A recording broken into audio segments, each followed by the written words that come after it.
தந்தை, மகன், தூய ஆவியின் பெயராலே ஆமேன்.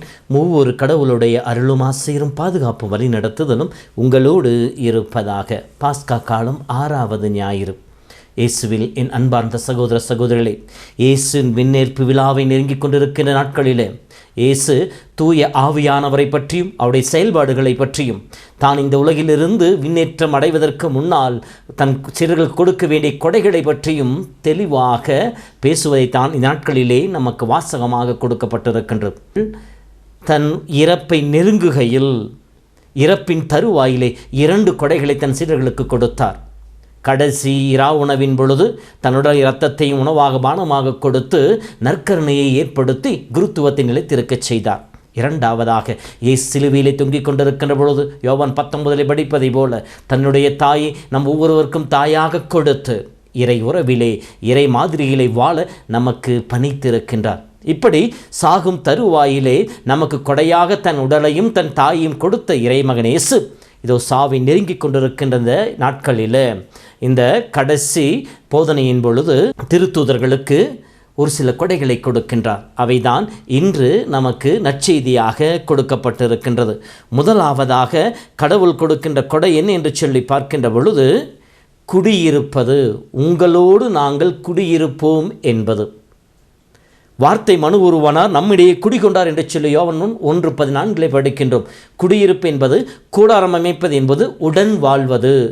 நான் உன்னோடு இருப்பேன், உன்னை விட்டு விலகுவதுமில்லை, உன்னை கைவிடுவதுமில்லை என்று சொன்ன கடவுள் இஸ்ரேல் மக்கள் வழிநடக்கின்ற பொழுது அவர்கள் மேகத்தூணாகவும் நெருப்பு தூணாகவும் இருந்து வழிநடத்திய கடவுள் அவர்களோடு குடிகொள்ளுகின்றார்.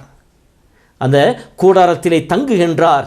மேகம் வந்து அதை நிழலிடுகின்ற பொழுது அந்த உடன்படிக்கை பேரின் வழியாக அவர்கள் குடிகொண்டு அவர்களை காக்கின்ற கடவுளாக அவரை வழிநடத்துகின்ற தெய்வமாக இருக்கின்றார். அதைத்தான் இன்று இயேசு நமக்கு சொல்லி காட்டுகின்றார். அவர்கள் மத்தியிலே நான் குடியிருப்பேன் என்று சொல்லி. இதையே தான் திருவெளிப்பாடு புத்தகம் யோவான் தன்னுடைய வெளிப்பாடாக சொல்வதாக இருக்கும். திருவெளிப்பாடு 21:3 இவ்வாறு சொல்லப்பட்டிருக்கின்றது. இதோ கடவுளின் உறைவிடம் மனிதர் நடுவிலே உள்ளது, அவர் அவர்கள் நடுவிலே குடியிருப்பார், அவர்கள் மக்களாய் இருப்பார்கள் என்று சொல்லப்படுகின்றது. குடியிருப்பு, உடனிருப்பு, உடன் வாழ்தல், என்றும் விலகாதிருத்தல், இது கடவுள் கொடுக்கின்ற முதல் கொடை. அதுதான் மத்தேயு நற்செய்தி 28:19 சொன்னார், உலகம் முடியும் வரை உங்களோடு இருப்பேன், உங்களோடு வாழ்ந்திருப்பேன், உங்களை விட்டு விலகாமல் இருப்பேன் என்று சொல்லி வாக்குத்தத்தம் கொடுத்தார். எப்பொழுது கடவுள் நம்மிலே குடியிருப்பார்? அதற்கான வழிமுறை முன்னால் கொடுக்கப்பட்டிருக்கின்றது. கடவுளை அன்பு செய்பவர்கள் கடவுளுடைய கட்டளை கடைபிடிப்பார்கள். இயேசுவின் கட்டளைகளை நாம் எப்போது கடைபிடிக்கணுமோ அப்பொழுது நாம் அவர்களை நேசிப்பதை வெளிப்படுத்துகின்றோம்.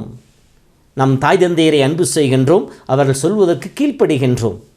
நம்முடைய நண்பர்களை நேசிக்கின்றோம், எனவே அவருடைய வார்த்தைக்கு நாம் செவிமடுக்கின்றோம், அதன்படி நடக்க முற்படுகின்றோம். நாம் யாரை அதிகமாக அன்பு செய்கிறோமோ அவர்களை காயப்படுத்த நாம் விரும்புவதில்லை. நாம் இயேசுவை அன்பு செய்தோமெனில், இயேசுவை நேசித்தோமெனில் அவருடைய கட்டளைகளை கடைபிடிப்பவர்களாக இருப்போம். அன்பின் பல பரிணாமங்களை நாம் வாழ்ந்து காட்டுகின்ற பொழுது இயேசுவின் பிரசன்னம், தந்தை மகன் தூய ஆவியின் பிரசன்னம் நம்மிலே குடிகொள்ளும். எப்படி? லூக்கா புத்தகம் 1 படிக்கின்ற பொழுது முதல் முறையாக அன்னை மரியினுடைய உதிரத்திலே தந்தை மகன் தூய ஆவியினுடைய மூவருடைய பிரசன்னம் குடிகொண்டது.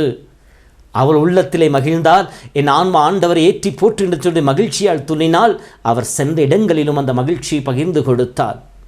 இதுதான் இறைவன் நமக்கு கொடுக்கின்ற முதல் கொடை. கடவுள் நம்மிலே குடிகொள்ளுகின்ற பொழுது அவர் தன்னுடைய கொடைகளால் நிரப்புவார். அதைத்தான் யோவான் புத்தகம் 15, 9, 10, 11 படிக்கின்ற போது அழகாக சொல்லப்பட்டிருக்கின்றது. என் அன்பில் நிலைத்திருங்கள் என்று சொல்லி. எப்படி? 10 நான் என் தந்தையின் கட்டளைகளை கடைபிடித்து அவரது அன்பில் நிலைத்திருப்பதை போல 15, 11 நீங்களும் என் கட்டளையை கடைபிடித்தால் என் அன்பில் நிலைத்திருப்பீர்கள், அப்பொழுது உங்கள் மகிழ்ச்சி நிறைவு பெறும், என் மகிழ்ச்சி உங்கள் குடிகொள்ளும் என்று சொல்லி இருக்கின்றார். இதுதான் கடவுள் நம்மிலே குடிகொள்கின்ற பொழுது நமக்கு கொடுக்கின்ற முதல் ஆசீர்வாதம், கொடை. இரண்டாவதாக, இந்த கடவுள் நம்மிலே குடிகொள்ளுகின்ற பொழுது நம்மில் தங்குகின்ற இரண்டாவது கொடை என்ன என்று சொல்லி பார்க்கின்ற பொழுது, அமைதியை உங்களுக்கு தருகின்றேன். அழகாக சொல்லுகின்றார், என் அமைதி உங்களுக்கு தருகின்றேன், அது இந்த உலகம் தருகின்ற அமைதி போன்றது அல்ல என்று சொல்லி. அப்படின்றால் இரண்டு வகையான அமைதிகள் இந்த உலகம் நமக்கு அமைதியை கொடுக்கின்றது. ஒன்று, அடக்குமுறையின் வழியாக கலவரம் ஏற்பட்டுவிடக்கூடாது என்பதற்காக அடக்குமுறையை பயன்படுத்தி அமைதி ஏற்படுத்துகின்ற ஒரு நிலை இருக்கின்றது. அல்லது இந்த உலகத்தினுடைய செல்வங்களை சேர்த்து வைப்பதன் வழியாக நாம் ஒரு சில நிரந்தரமற்ற அமைதியிலே, தற்காலிக அமைதியிலே நாம் நிலை பெறுபவராக இருப்போம்.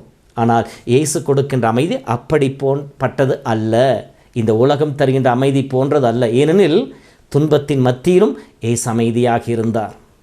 புறக்கணிப்பின் மத்தியிலும் இயேசு அமைதியாக சாந்தத்தோடு இருந்தார்.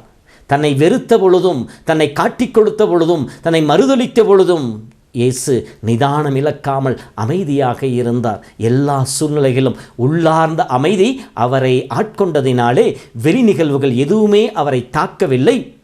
அவருக்கும் கடவுளுக்கும் இடையே இருக்கின்ற உறவு தளத்திலே பிளவை ஏற்படுத்தவில்லை. கவலை அவரை தாக்காததினாலே அவருடைய உள்ள அமைதி கெட்டு போய்விடவில்லை.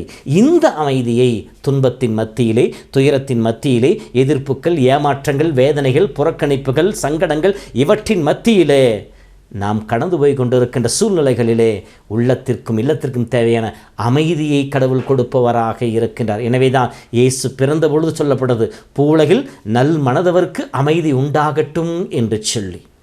இதை தான் இயேசு உயிர்த்தெழுந்த பிற்பாடும் உங்களுக்கு அமைதி உரித்தாக என்று சொல்லி பலமுறை சீடர்களுக்கு வாழ்த்து கூறியவர்களை தன் அமைதியால் நிறைத்தார்.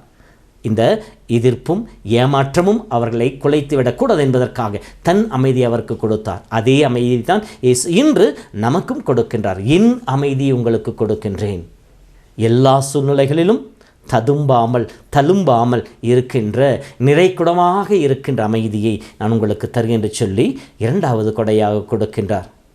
மூன்றாவதாக தூய ஆவியை நமக்கு கொடையாக கொடுக்கின்றார். யோவான் புத்தகம் 13 படிக்கின்ற பொழுது, நான் என் தந்தையிடம் கேட்பேன், அவர் மற்றொரு துணையாளரை உங்களுக்கு அனுப்புவார் என்று சொல்லி ஜெபிப்பதாக இருக்கும். லூக்கா புத்தகம் 11-13 படிக்கின்ற பொழுது நீங்கள் கேட்கின்ற பொழுது, தந்தை இன்னும் மிகுதியாக தூய ஆவி உங்களுக்கு கொடுப்பார் அல்லவா என்று சொல்லப்படுகின்றது. ஏனெனில் நாம் மேலே பார்த்த இரண்டு கொடைகளும், மகிழ்ச்சியும் ஆண்டவர் குடியிருக்கின்ற பொழுது கிடைக்கின்ற நிம்மதியும் அமைதியும் தூய ஆவியினுடைய கொடைகள். கலாத்தியர் புத்தகம் 5:19-20 படிக்கின்றோம். ஆக இந்த தூய ஆவியின் கொடைகளால் நம்மை நிரப்புவார். இந்த தூய ஆவியை பெற்றுக்கொள்கின்ற பொழுது நம்பால் அவர் செய்கின்ற செயல்பாடுகள் ஒன்று, கற்றுக் கொடுக்கின்ற. எதை கற்றுக் கொடுக்கின்றார்? இயேசு கற்றுக் கொடுத்த பாடங்களை தொடர்ந்து கற்றுக் கொடுப்பவராக இருக்கின்றார். அவருடைய போதனைகளும் அவருடைய வாழ்வும் அந்த இறப்போடு உயிர்ப்போடு முடிந்து விடவில்லை, தொடர்ந்து நம்மோடு வாழ்ந்து கொண்டிருக்கிறது, நம்மை வழிநடத்துகிறது என்கின்ற அந்த செய்தியை நமக்கு கற்றுக் கொடுப்பவராக தூய ஆவியானவர் இருக்கின்றார். எப்படி ஜெபிக்க வேண்டும் என்று சொல்லி நமக்கு கற்றுக் கொடுப்பவராக இருக்கின்றார். என்ன சொல்லி மன்றாட வேண்டும் என்று சொல்லி கற்றுக் கொடுப்பவராக இருக்கின்றார். துன்பத்தின் மத்தியிலே, எதிர்ப்புகள் மத்தியிலே என்ன பேச வேண்டும், எப்படி பேச வேண்டும் என்று சொல்லி நமக்கு கற்றுக் கொடுப்பவராக இருக்கின்றார். ஆண்டவர் எப்படி துதிப்பது, ஆண்டவரை மகிமைப்படுத்துவது என்பதை நமக்கு சொல்லிக் கொடுப்பவராக, கற்றுக் கொடுப்பவராக தூய ஆவியானவர் நம்மிலேயே செயல்பட்டு கொண்டிருக்கின்றார். இரண்டாவதாக நினைவூட்டுபவராக இருக்கின்றார். இயேசு சொன்ன அனைத்தும் அமைதியும் மகிழ்ச்சியும் நம்மில் குடிகொள்ள, கடவுளின் கட்டளைகளை கடைபிடிக்க, அதை நினைவுபடுத்தி அதில் வாழ நமக்கு துணை புரிபவராக இருக்கிற. எனவே தான் அவரை துணையாளர் என்று சொல்லி இயேசு அறிமுகப்படுத்துகின்றார். உடனிருப்பவர், தேற்றுபவர், துணை புரிபவர், உதவி செய்பவர் என்கிற பல்வேறு அர்த்தங்களிலே இந்த துணையாளர் என்கிற வார்த்தையானது பொருள் கொள்ளப்படுகின்றது.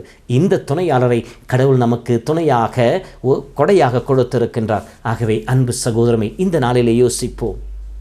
நாம் பேறு பெற்றவர்கள், பாக்கியவான்கள். ஏனெனில் கடவுளுடைய கொடையை முழுமையாக பெற்று அனுபவிக்கின்ற பாக்கியவான்களாக இருக்கின்றோம். அவரோடு இணைந்து, அவர் அன்பிலே நிலைத்திருந்து, அவரோடு குடிகொண்டு இணைந்து வாழ்ந்து மகிழ்ச்சியும் அமைதியும் கொண்ட மக்களாக அவரிலே நிலைத்திருந்து, அவர் தருகின்ற தூய ஆவியின் கொடைகளை நிறைவாக பெற்றுக்கொண்டு ஆவியால் வழிநடத்தப்படுகின்ற, ஆவியால் இறைப்புகழ் வாடுகின்ற மக்களாய் நாம் வாழ்ந்து கொண்டிருக்கின்றோம். ஆகவே இத்தகைய கிருபைக்காக கடவுளுக்கு நன்றி செலுத்துவோம். இதனால் நாம் செய்ய வேண்டியது என்ன? முதலிலே தூய ஆவியின் வரங்களுக்காய் ஜெபிக்க வேண்டும், தூய ஆவியின் கொடைகளுக்காய் ஜெபிக்க வேண்டும், தூய ஆவியின் துணையோடு இணைந்து செயல்படுவதற்காக நாம் ஜெபிக்க வேண்டும். தூய ஆவியின் கனிகளாக இருக்கின்ற அன்பும் அமைதியும் மகிழ்ச்சியும் நம் உள்ளத்திலே குடிகொள்ள நாம் கடவுளை நேசிக்க, நம்முடைய சொல்லால் செயலால் கடவுளை நேசிப்பவர்களாக இருக்க வேண்டும். ஆண்டவரை தேடுவது, ஆண்டு அருகிலே இருக்க விரும்புவது, அவருடைய சொற்களை கேட்பது, அவரோடு பேசுவது, அவரை புகழ்ந்து பாடுவது, அவருடைய பிரசன்னத்திலே மகிழ்ந்திருப்பது, இவையெல்லாம் நாம் கடவுளை அன்பு செய்தனுடைய அடையாளங்கள். இதை நாம் செய்து வாழ்கின்ற பொழுது கடவுளுடைய குடியிருப்பு நம்மிலே இருக்கும். தாய் மரியைப் போல நாமும் மகிழ்ந்திருப்போம், நம்மோடு இருக்கின்ற மனிதர்களும் மகிழ்ந்து இறைப்புகழ் பாடுகின்றவர்களாக இருப்பார்கள். அத்தகைய அருளை கடவுள் உங்களுக்கு கொடுக்க உங்களை வாழ்த்துகிறேன், உங்களுக்காக ஜெபிக்கின்றேன். ஆண்டவர் உங்களோடு இருப்பாராக. எல்லாம் வல்ல இறைவன் தந்தை, மகன், தூய ஆவி உங்களையும் உங்கள் குடும்பத்தையும் நிறைவாய் ஆசீர்வதிப்பாராக. ஆமேன்.